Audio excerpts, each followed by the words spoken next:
And thank you, good people, for hanging on to this episode of the Real Leaders Podcast with James Connelly. We hope you enjoyed it as much as we did. Now, folks, it's time to open it up for a few questions. And James, we had one fly in earlier, and that is, how can people know more about ACT and your eco labels? I like this.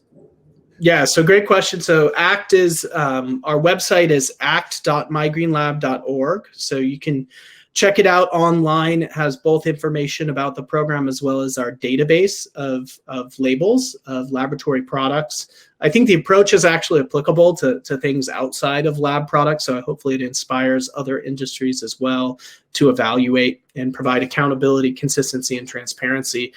So that consumers can both make the right decisions and companies can understand how to benchmark themselves appropriately. James, I don't see any other questions flying in right now, but we'll take some time. Don't all go at once, people. Don't all go at once.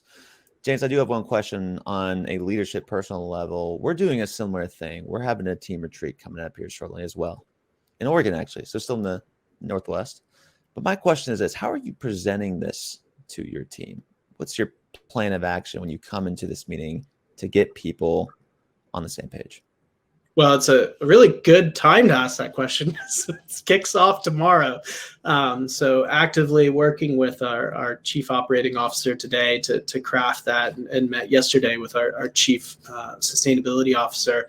I think one of the things is, frankly, this year, there's just been incredible successes we've had. The organization is growing and evolving.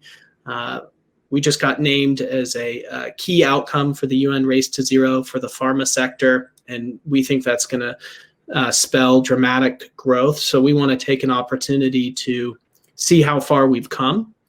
And then from that basis, that grounding of the confidence to see that we can do big things that maybe people didn't think you could do before, set our intentions for the next year.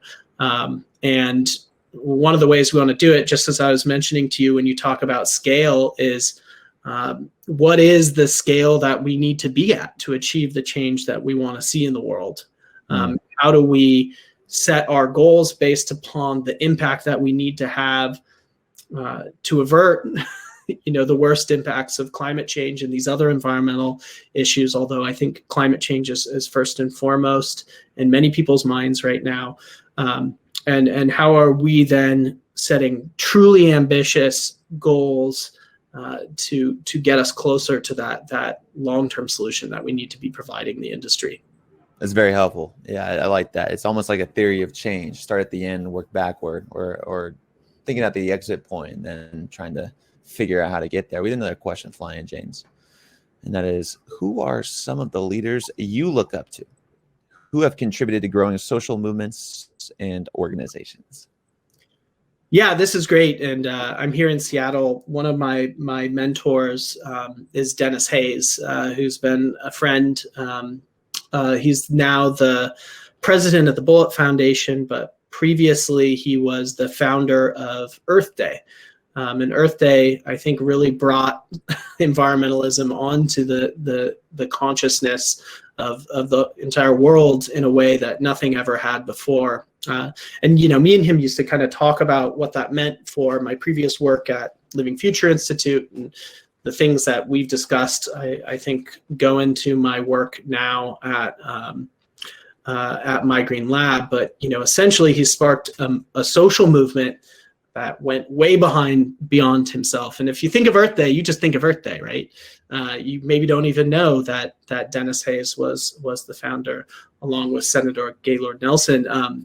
And I think that type of leadership, creating that enduring legacy. And then Dennis went on to do other incredible things.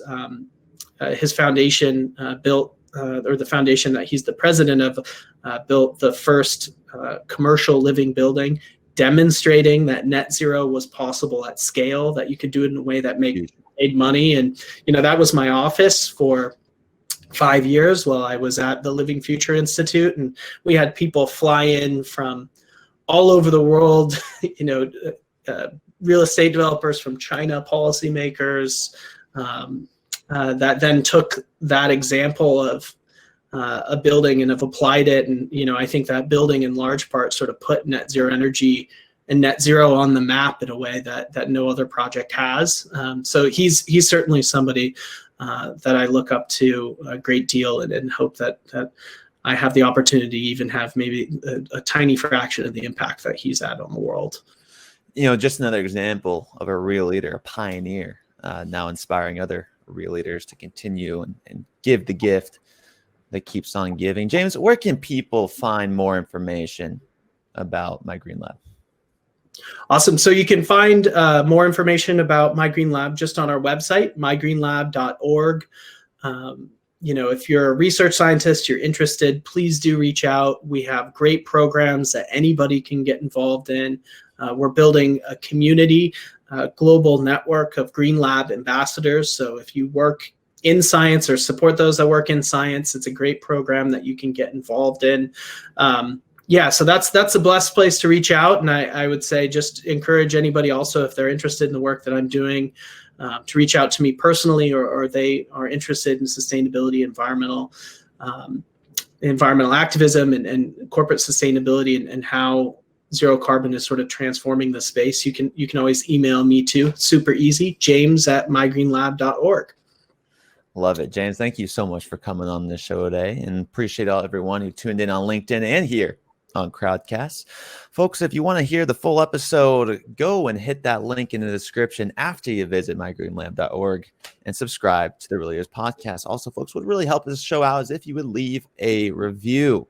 There's a link in there in that chat box. And if you leave a review, let people know what to think and what they can expect when they land on the channel. That's it from me. Thanks for being a real leader, folks. And always keep it real. Thanks, James. Thank you.